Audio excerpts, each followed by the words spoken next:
got my heart wisdom, no, no, no. I say yeah, I say yeah. That's what they say.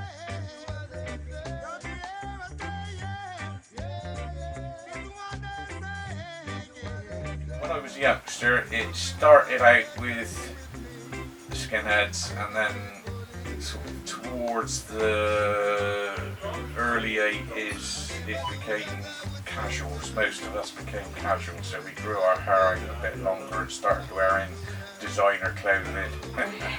I was quite an angry child stroke teenager, so it suited me more to be a member of the Skinhead group than anything else. Music was a big part of it.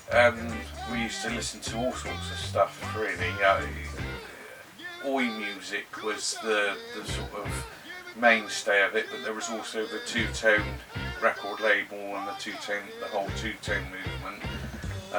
So yeah, music was a big part of it, and of course always a bit sort of punk, more orientated, where obviously the two-tone was based on ska and reggae.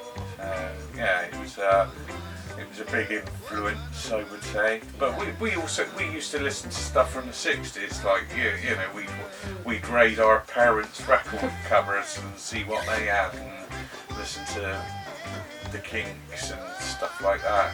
See, a lot of the oi music was quite political, because the economic times were quite harsh, so there wasn't much hope of employment on leaving school, etc., etc.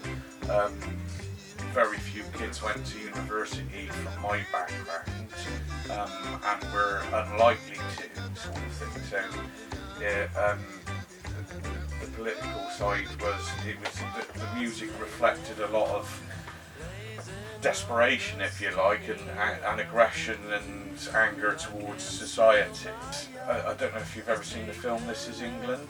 Like, Shane Meadows obviously grew up in that time. When I watched it, I thought, that's almost like my childhood, like, you know, because you did have this right-wing element that was trying to infiltrate the subcultures and wanted to sort of manipulate, almost create an army. That's it. Sends us on a phony war. Some kids went that way and others didn't, you know, and it sort of created splits in groups and gangs as we were growing up, you know, so there were a lot of external attributes. There was almost like a badge of honour that came with it if you were in trouble, or if you sort of played up and all this, that and the other. So, and of course there was a lot of negative press publicity towards the subculture of skinheads. About 6 years ago now, Dr. Martens and Fred Perry and Ben Sherman, all the sort of labels that were associated with the early skinhead movements in the 60s, late 60s, and the revival sort of movement of the 80s, they all disassociated themselves they wrote it out of their company history almost. But recently they've started reintroducing it and remarketing the brand. And you know, if I walked into the Dr. Martens shop in Cardiff, and I was horrified because they got it so wrong. You know, the whole point of the way we dressed was that these weren't designer brands then, they were stylish clothes. So that's why we adopted them, you know. I think the thing is, there isn't any defined subculture these days. You know, the problem from my point of view is that the clothing companies, the brands have taken things on and they're pushing it. It's called fashion, and culture is almost corporate led these days. That's how I feel. So it doesn't give the kids any identity of their own. Like the skinheads of the late 60s didn't really shock the Teddy Boys, because the Teddy Boys were the original sort of rebellious movement. Like, Harrington jackets are massively in fashion now. But they don't belong to a single subculture now.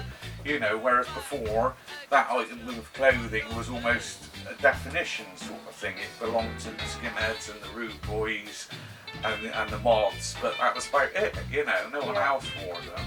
I think there is a massive cultural, socio-economic thing that related to the subcultures. So, and again, that's completely changed because social economic structures have changed in the last 30, 40 years, you know, so it's very hard to define who is working class, and you know, we've got a massive benefits culture now that is like an underbelly, if to quote the press, you know, so it's very hard, and I mean, it's nice to see.